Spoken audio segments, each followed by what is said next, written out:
I do admire them for just not giving a shit. Worlds ending around them, whatever, right? Oh, like millions of years of evolution? Easy, no problem. I think crocodiles are highly fascinating because they are really scary. They're one of the animals that I don't want to encounter in the wild. They have a little bit too many teeth for that. Like, I don't like their amount of teeth. I don't like their sleek form, their crazy design. Like, I do think that whoever made them was probably cooking because they've been alive forever, right? They've existed forever, so good for them. But I don't want to meet them. I'm sorry. I'm sorry. I don't mean to burst your bubble or cause any alarm, but you should know we are still living in an ice age. Yep, we never left it. Dude, I know. I know, it's so cold. Oh, half the year it's winter, it's freezing. I'm an icicle. Please, can it be warm? Well, no, actually, there's a lot of areas where it's already fucking warm. Never mind. I just need to move to a better climate. Sometimes when it's summer and your AC isn't working, it may not feel like we are, but we are. And you can tell this by the giant blocks of ice that exist year-round in the north. To be fair, it is June and I'm pretty icicle right now. Like, I'm pretty cold right now. And south poles. As in a general sense, as long as there's permanent glaciers and ice sheets on the planet, many consider that good enough evidence for that an ice age is occurring. And this particular one began about 34 million years ago, during the Eocene-Oligocene boundary, after Antarctica moved south enough, got a new cold current, and froze, leading to a domino effect, and the rest is history. So, in other words, it's been happening for a while. Of course though, like anything, the intensity of this event has fluctuated from the start, with some parts of the Ice Age being pretty tame, while others got pretty sketchy. And this included a few smaller events within.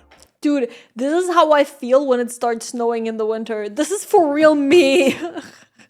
I am very cold sensitive. Like, even just a little bit of wind can ruin my whole day. But I recognize that that is a me problem, and it should definitely not get hotter on Earth because the times where it's already hot is low-key unbearable for us. So, yeah, if us as humans want to survive, maybe not get warmer. Such as the last glacial maximum, a period where the ice sheets reached their maximum extent. And this sub-event, if you will, happened much more recently in time than you might believe, a bit over 30,000 years ago, give or take, with global temperatures dropping over 6 degrees Celsius or 11 degrees Fahrenheit. I'll be honest with you, my brain does not go back 30,000 years. The furthest my brain goes back, a couple hundred.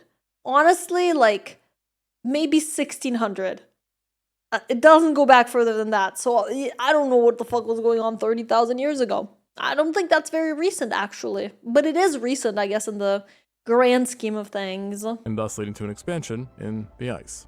And even during the summer, it's believed that 25% of the Earth's land could have been covered with ice sheets expanding over much of North America, Europe, and even small parts of Asia and South America. And these ice sheets were absolute monsters, at least in size, being up to 4 kilometers or 2.5 miles thick. Sheet? That's not a sheet at that point. That's really fucking thick. Which is, for reference, nearly 5 times the height as the world's tallest building, and thus resulting in global sea levels dropping by quite a bit, and making the world look like this on a map. Wow. Now, again, this is just one extent of extreme cold, which as far as we know, seems to have been the most severe spell, representing the coldest point the Earth has been for possibly a few 100 million years, maybe even more.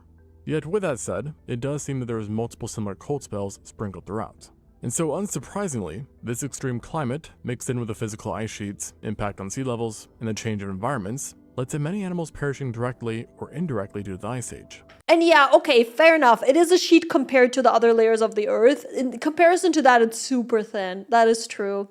You know, I tend to see everything from the human perspective, where, like, all the big things are really, really big. But if you really look at it from the grand scheme of things, it's really not. And one group that suffered many losses and underwent a significant paradigm shift, if you will, was our cold-blooded pals, the reptiles.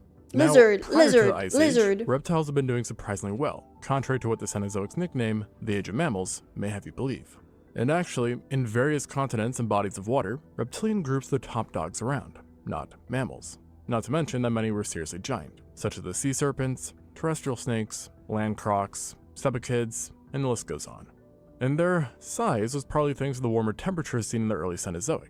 Yeah, wasn't there a time where everything was kind of tending to be really, really big? So I'm not too surprised to see that. Especially during events such as the Eocene thermal maximum, which was a bit like an extended summer. And all this heat aided reptiles in growing bigger, as with their cold-blooded nature, it's much harder for reptiles to generate their own body heat compared to mammals, and thus they rely on external factors. So when things are warmer, they have to worry less about that requirement. And it also allows them to perform other functions better and preserve more energy. In contrast, when things get really cold, they tend to suffer. And studies have found that the Ice Age heavily impacted the overall size of reptiles, as well as their extinction rates. I think I need to rebrand. That's so me. Like, I just can't deal with the cold. What the hell? With studies on certain islands throughout the Ice Age, for example, finding that numerous reptiles simply cannot withstand the changes. And then when you add in the fact that a colder environment typically means a less productive environment as well, meaning less prey, it's no surprise that the bigger reptiles struggle the most. And so, with all this said, the reptiles of today are typically much smaller than those of old. They're cute. Some lizards are very, very cute. However, if you take a look at every group, you'll find one that has strangely resisted bending to the cold. Oh, crocodiles? Fuck, I'm not a croc then.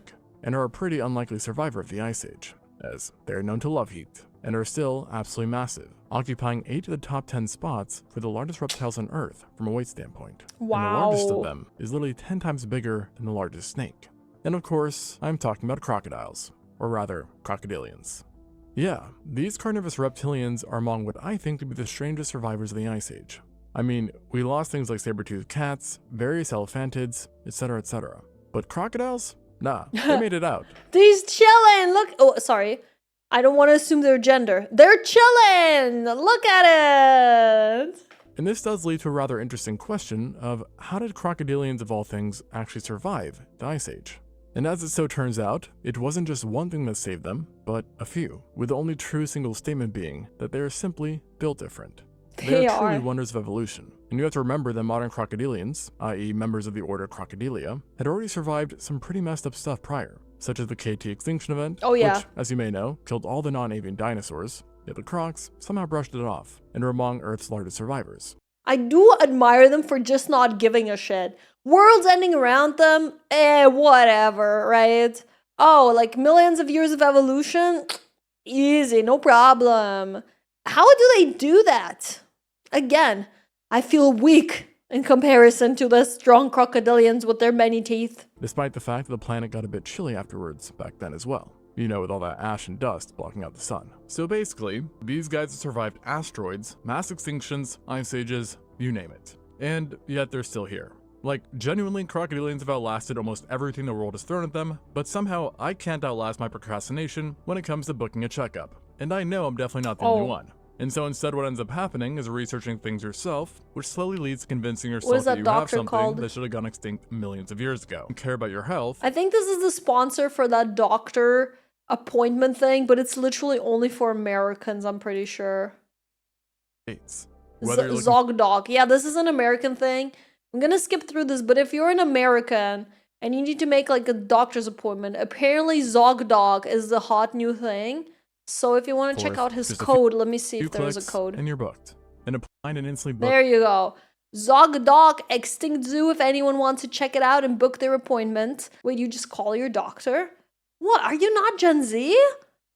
Look, I can't do phone calls. They're fucking scary. Like, I'll definitely use an online tool. Doctor today. That's ZocDoc.com/ExtinctZoo. Because unlike Crocs, we're not built to just tank everything life throws at us. Thank you to ZocDoc for sponsoring today's video and for helping us all take better care of our health. And now, back to the video. And their survival through that event, and the Ice Age, are in some ways a bit linked, as Crocs use some of the same traits to creep by both events, including one that simply had to do with their lifestyle. As you may know, Crocies are very fond of water, having evolved to be semi-aquatic, and many can stay submerged for long durations of time, with each having evolved unique ways to maximize their breath, including drastically slowing down their metabolism, and in some cases even utilizing a specialized heart shunt that helps redirect oxygen from the lungs to vital organs. And all this doesn't include the simple fact that they can also just chill on the surface of the water if they want. I do agree that they kind of look cute, right? I was looking at them, I'm like, are they like growing on me? Am I starting to like them? And this is all to say that crocodilians do just fine in water, and don't often need to leave, which helped them a lot during the Ice Age, as contrary to what a hot or cold bath may have you believe, water is actually very hard to heat or cool, relatively. essentially requiring more energy to change an aquatic environment than a terrestrial one, and thus spending large amounts of their life in the agua helped crocodilians. As the longer time it took for the temperature to change in the water, the better it allowed populations to deal with climate shifts, whereas on land, the shift in climate could have been more severe, sudden, and drastic. Additionally, throughout the Ice Age, certain watery environments did seem to be more stable than other environments when it came to the food chain, with collapses being less common, which helped keep crocodilians nice and plump. And that was, and still, is another key advantage for crocodilians. As simply put, crocs are not picky eaters. I mean, I guess you could argue that some kinds, such as the gharials, want sushi only, but generally speaking, this group will eat about just whatever they can. I mean, there is a reason why crocodiles are one of the few animals Why are they putting their hand in there? What the hell? No, don't do that! considered to be natural predators of humans. If it moves, it's game. Dude. And the same logic goes for members of the alligatoridae too. You saw that hand snap? Oh my god! I mean, just take a look at the American alligator, who's known to eat everything from insects all the way up to cattle if the opportunity presents itself. And because of this generalistic lifestyle, crocodilians weren't as heavily impacted as others when a few animals vanished here or there, or when a new species popped up every once in a while. And it certainly helps that these guys possess some ridiculously overpowered offensive and defensive capabilities that allow them to compete with pretty much most animals evolution throws at them. For starters, many crocodilians have evolved giant, robust, monstrous skulls capable of dishing out ridiculously high bite forces, with the saltwater crocodile actually holding the title for the strongest bite force on the planet. Hi guys, if you're enjoying this video, don't forget to like and subscribe. Thank you! Currently, at least from verified tests. You know what? That's hella cool. Even if I don't personally love them, or like, maybe I don't want to be in the same room as a crocodile, they're kind of sick. Like, you gotta give it to them. They're super old, they're super strong, they're kind of a sick animal. With one study measuring a bite of over 16,000 newtons in force, which is easily more than enough power to shatter your femur, the strongest bone in your body. Then on top of having ridiculous bites that can crush bone, the vast majority are also capable of performing the infamous death roll, including some gharials even, wherein a croc will bite down on its prey, hold on to it like your mom might have pinched your ear, and then will start to spin continuously, using their powerful tail for rotation, which allows them to tear massive chunks of flesh off. That is also sick. Dude, wait, why do I kind of like crocodiles? Wait a second. Or, many times, even limbs. So, as you can see, and as you probably knew, they've got quite the ability to kill. And then on the flip side, they themselves are not the easiest to kill, seeing that this group has homemade built-in armor, which comes in the form of seriously tough skin, scales, and bony scutes known as osteoderms, that lay underneath their epidermal scales and provide these creatures with an immense level of durability. And I think one real-world example that shows this pretty well is a recent story about an Australian. It's always them, isn't it? I'm sorry. The Australians aren't helping themselves here. I'm sorry.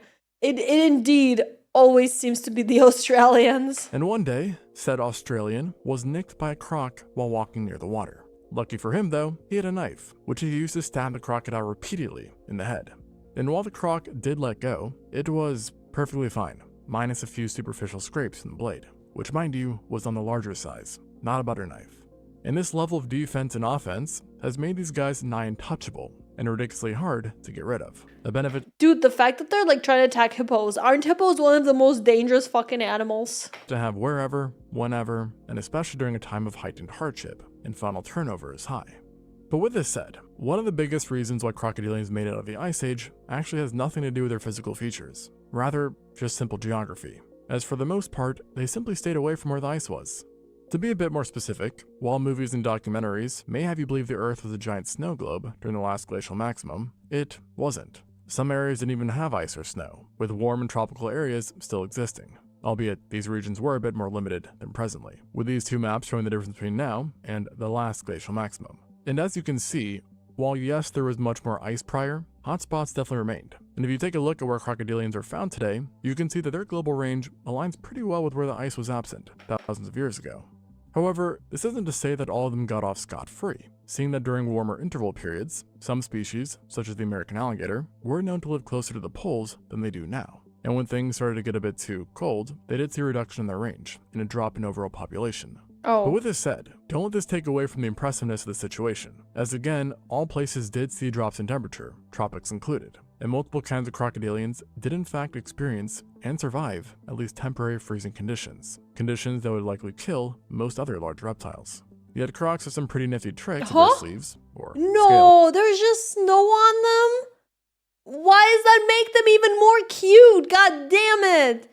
Look at their little shapes in the water. God damn it. That they bring out when things get a little chilly. And one of the coolest examples of this, no pun intended, is seen They're that big?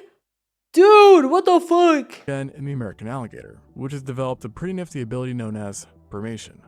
Think of this as being like hibernation in a way, but still different. And essentially what it is that when things get too cold for alligators, and for other animals that brumate, they will go into a state of dormancy, where their metabolic rate will drastically slow down, and they will become extremely lethargic. And in this state, they won't fall into a complete slumber, but they will stop doing certain activities, such as eating. Whilst on the flip side, they will keep up drinking in order to stay hydrated. And so obviously, this slowdown allows them to conserve energy, and store resources for when it's really needed. And if things get exceptionally cold, they've also been known to construct mud holes that add a little extra warmth, and not to mention shelter, which during the Ice Age would have been a bonus during any winter storm. And to go along with brumation, gators have another funky trick as well, which consists of transforming their snouts into biological snorkels. Even now, if water freezes over, and you live somewhere with gators, you might see a gator or two sticking their little snouts out through the ice, That while makes the water them- around them freezes, That makes them even cuter. Fuck! and thus allowing them to stay a bit warmer, allowing them to stay submerged without the need to get out of the water to breathe, and thus keeping them a bit warmer. And while not as adapted for the cold, other crocs have some dandy tools as well that can help make cold spells a bit more tolerable, and this includes timing their days, as they will shift activities to make the most of the small pocket of warm weather, while planning nothing, so to speak, when it's gloomy. Then during integral activities, such as basking in the sun, they're able to flatten their skin in order to increase surface area. That's a fucking hamburger steak crocodile. What the fuck? Dude, that's sick. This increased amount of sunlight they're exposed to. And when looking at specific species, we see that some types, like the mugger crocodile, have been known to slither into burrows when it's cold, while Nile and saltwater crocs take advantage of their usually larger environments by swimming into the deeper areas, where the water is less impacted by the cold air. So clearly, it seems that this group has not one, but a few tricks to pull out when the going gets tough. And that's what makes them so crazy. Look at his face. Oh man, I like crocodiles. Fuck. The fact that crocodilians have this huge array of tools, whereas some other animals only have one or two to help out. And even with all this, there's still more madness to help them out in the Ice Age. I mean, take a look at a large saltwater crocodile, for example, an absolute unit which can weigh over 2 tons. And with this size, you'd expect it to need to eat a cow every single day just to survive. And yet, many times, adults in zoos, for example, are given less than 100 kilos or 220 pounds of it per, wait for it, year. Year? I thought he was gonna say day. I thought they eat that much in a day. What? Yes, year. 220 pounds or 100 kilos per year, while an American person, on the other hand, eats closer to a ton of food, despite being about 10 times smaller. And this isn't some sick form of torture done by zoos, it's just that crocodilians have crazy slow metabolisms that allows them to survive without food for multiple months if need be. And they also possess extremely efficient digestive systems that leads to almost no energy from their food going to waste.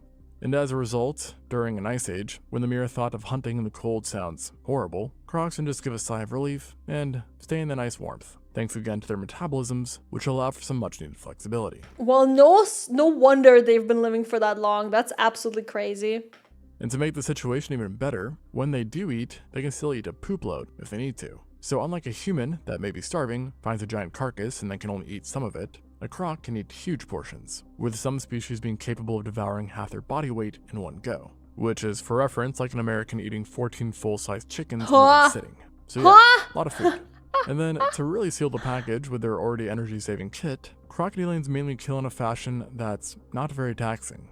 Like, for example, let's say you find yourself in the Ice Age, and you need to go get some food. Well, that's going to be a whole process. You're going to need to gear up, get out there into the cold weather, trek around and hopefully find some tracks, track said animal, kill said animal, and then if you succeed at that, you now have to bring the meat back to home base.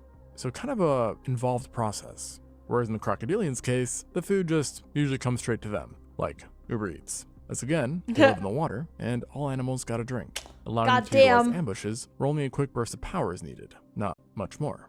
And this was a huge deal in the colder days, as overall these adaptations allowed the group to save as much energy as they could, whereas others still had to operate at full capacity just to earn a snack. And then to pair with the impressive ability that allows them not to eat for a long time, crocodilians have also evolved to be highly resistant in low oxygen environments, which doesn't just let them hold their breath for a long time, but thrive in more environments, giving them a wider range of places to live, which is nice when half of the world is already off limits due to the ice. But what may have been an even bigger advantage over their ability to void oxygen was their ability to beat up pathogens.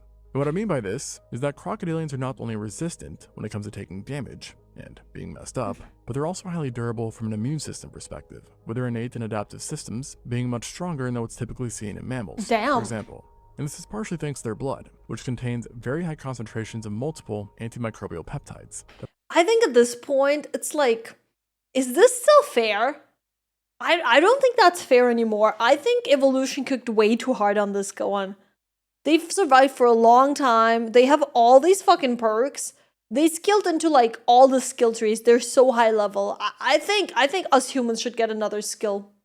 I think we deserve it. Evolution, please. If I had an additional skill, well, I'm a bear. I'm not a human. What skill could be useful for me as a bear? Auto cleaning butthole glands, so I don't have to use the dirt in the forest to clean my butt. There you go. Allow them to get rid of numerous bacteria, viruses, fungi, and parasite, with it in fact being so potent that in one study where they introduced alligator blood to human blood that was teeming with HIV, the HIV was completely eradicated once the crocodilian blood entered Whoa. the scene. And so, the advantage of having a powerful immune system is pretty obvious. But wait, can we just infuse crocodile blood into our bloodstreams to heal us from diseases? Might have been especially helpful during the Ice Age, as with the fall in global temperatures, colder conditions can negatively impact the immune system's defenses, resulting in it being a bit weaker than normal. And crocodilians can not only get over sicknesses quite quickly, but also general injuries as well, as their regenerative capabilities are almost on par with their immune systems. Wounds they sustain not only clot exceedingly fast, but can also be observed fully healing within a few days. And they've also been seen to partially grow their tails too. And this, again, Whoa. is an advantage in general, but it's Lizard? especially useful when everything is going to HE double hockey stick. Or maybe the opposite of that? Either way, when you combine this with every other trait I've talked about, you realize that crocodilians survived essentially because they are superhuman. Yeah. Or super animal, rather. And then also because they had prime real estate. And truthfully, there are other reasons for their survival too, which I just didn't mention, as crocs are really just one of the most metal creatures evolution has yet to cook up. And there's a pretty good reason why throughout Earth's history, many animals had croc-like builds and lifestyles. It's just, that darn OP. Thanks for watching, and until next time, on ExtinctZoo. Dude, that was lovely. I respect crocodiles so much more. Half an hour earlier, today, I was a crocodile, like, I was neutral towards them. I was like, man, they're kind of scary. But now I think they're fucking cool. Dude, that crazy immune system, those scales, those teeth, that metabolism, damn, they're cool. I wish I was half as cool as a crocodile. That is so crazy.